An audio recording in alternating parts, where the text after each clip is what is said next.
and welcome back to my channel and welcome to another video. If you are new here, welcome to my channel. I hope you stick around and enjoy this video. Make sure to hit that subscribe button and also don't forget to give me a thumbs up as well if you do enjoy it. It's very relaxed. I've got a freshly made coffee and I thought it'd be nice to talk all things spring, because in a few days we are going to be in spring. Probably by the time I upload this, I cannot wait for the warmer weather, the lighter evenings and heading towards summer. So I thought let's talk all the spring summer trends for this year upcoming, and also kind of what I would recommend if you are short like me, 5'4" and under. I want to recommend, you know, what I would probably go for being short and the trends that I'm going to be keeping my eye on over the next few months. So I probably won't mention every single trend that is going to be occurring in the next couple of months, because I'm not really your psychedelic print, sparkly, silvery girl. I might surprise myself, who knows. I really wanted to do this video and actually show you guys some examples of pieces that I have bought and show them on me. But I've been really bad with shopping. My bank balance is thanking me, but I've not bought any new pieces for my wardrobe. I thought because I can't show you the items, I will definitely put some images into this video. If you like something that I've shown today, I will put the link below and you can go and have a little look. Because I'm sure everything's going to be short and appropriate, if you're watching this and you are under 5'4", then don't worry, I've got your back. I think at the minute as well, a lot of people aren't really following trends. People are trying to build their staple and timeless wardrobe, which I think is so good. I'm also trying to do the same. I have things in my wardrobe that are like 5 to 8 years old and I still wear them. I've been very fortunate that they've actually lasted me that long though. But if you don't really like going for trends, then obviously you don't have to. First trend I'm going to touch on for spring and summer is the bralette trend. Basically about incorporating bra style tops, and you've got very different variations of these. The saying is less is more for this trend, and it's a key piece in your wardrobe, but you have got more of that kind of lower style, kind of, I guess, a crop top in that bra form. So if you are a little bit modest and you don't want to show everything and to wear like a little tiny bra as a top, then that's probably going to be something more appropriate for you. How they styled it on the catwalk was in so many different ways. I was wearing bras with skirts and pants, quite slouchy wide leg pants, and also showing them under shirts and blazers, which I think I really like. I will put up a picture of one of my Instagram posts where I'm wearing this bra style top with a black blazer. And another theme with the bralette trend was they were shown in different materials, so like more satin, slinky, printed, knitted, like fine knit.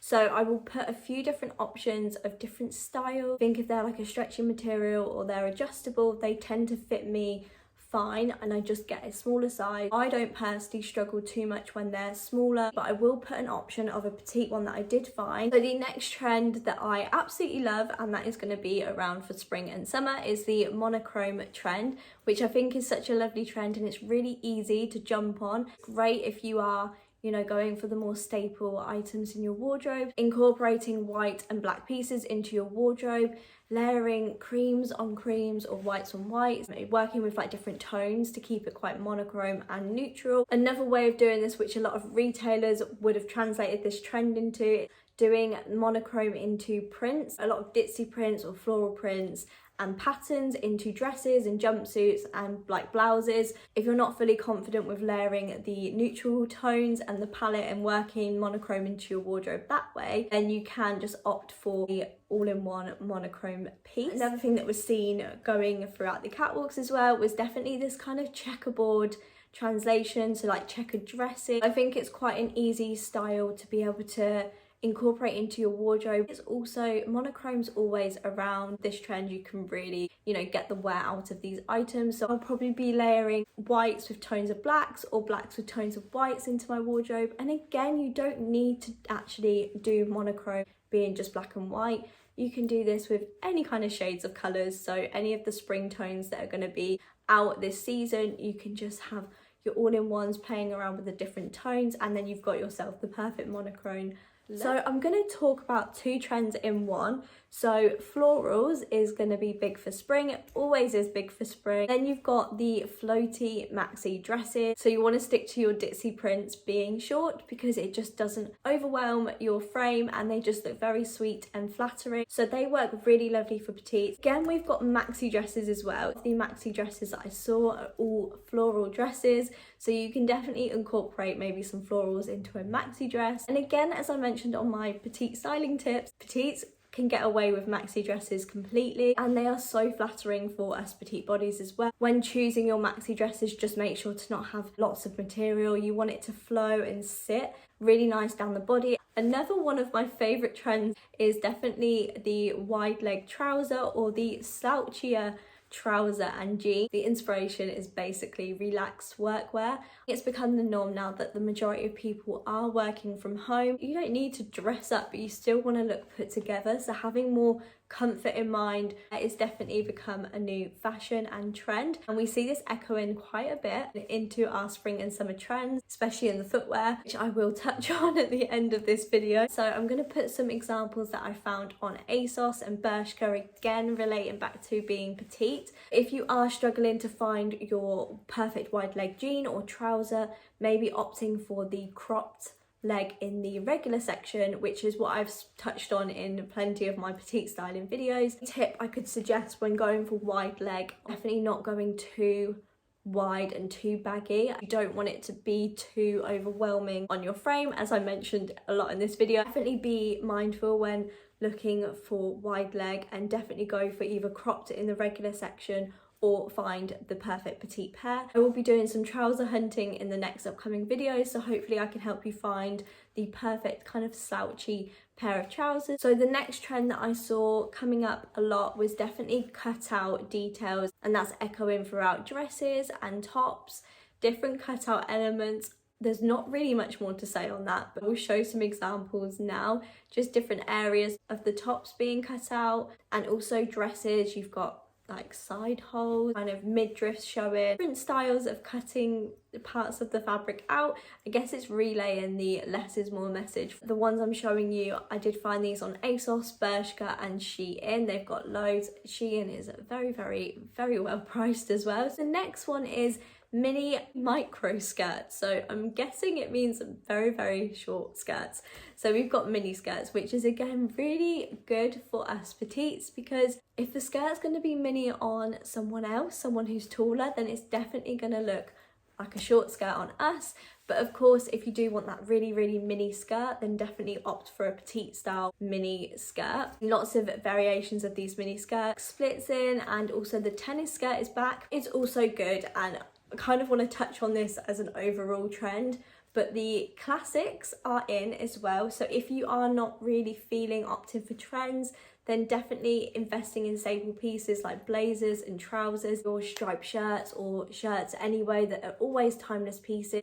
They are all a part of spring and summer. So opting and building on your classic pieces, that is going to be showing throughout. Okay, so colours for spring, I'm going to try and remember off the top of my head. I should have wrote it down, but the colours for spring are definitely very versatile. So you've got like a neutral base tone palette for spring, and then you've got a lot of brighter tones and muted tones in there as well. There's a lot of colours. It's going to definitely make me maybe go for a bit more colour than I normally would. So the main bright colours for spring are definitely this kind of bright orange, you've got a blue as well, you've got this kind of mint green but also a tennis ball green. With the yellow trend, you've got this talk of marigold yellow, so bright yellows, but then you've also got softer hues of yellow as well, which look really lovely. And pink, we've gone very bright for pink. It's not too in your face, it's kind of in between fuchsia and pastel pink, so a really lovely colour for spring. I'm not the normal pink kind of girl, but I think I might be investing in some pink pieces for spring and summer. So that's really it with the trends. I'm gonna briefly touch on some accessories and some footwear. I might do a separate video for this, I'm not too sure. Where, as I've mentioned earlier about the wide leg trouser, you've got the kind of relaxed workwear vibe. With regards to lockdown, comfort's key. We're used to working from home, so that has been echoed into footwear, and you'll see a lot of like slipper style footwear that is out. Slipper shoes or slipper sandals, they are quite big because it's all about comfortable, walkable shoes. Echo the effects of lockdown really. You've got mules and peep toe shoes as well, and you can also get a slight heel on them too. You've got lifted sandals, so kind of more like wedge sandals that I've seen. Flatforms, which is one of the terms that I read in, I think it was Vogue or Elle. Again, about comfort when walking, but incorporating it into a trend. But then talking about accessories, tote bags are huge. Tote bags and straw bags is the big bag of the season. They were seen massively all over catwalks, and they're definitely one to, you know, incorporate into your trend. I'm not really a tote bag kind of girl. Again, because I'm 4'10.5", it's really hard for me to find a tote bag that's not going to be too overwhelming. The one thing that I try to avoid big bags because they look the size of me. So because we are short, maybe finding a tote bag that's not oversized for someone else but oversized for us. Another trend is medium sculpted bag. They've gone for really simple colors in these bags and a timeless feel. So if again you are looking to add to your timeless wardrobe, they're the bags to stick to and keeping it timeless for your wardrobe. Jewelry wise, the chunky chain is still going to be around for this season. If you're short, just be mindful about how chunky you go. I bought one from Zara that was very chunky and it just looked too oversized for me. I think you need to find that medium balance so it looks oversized on you, but it's not as oversized as some of them are out there for other people. So that is it from me today. I hope you enjoyed this video and hope it's helped as well. So thank you so much for watching, and I'll see you guys in the next video.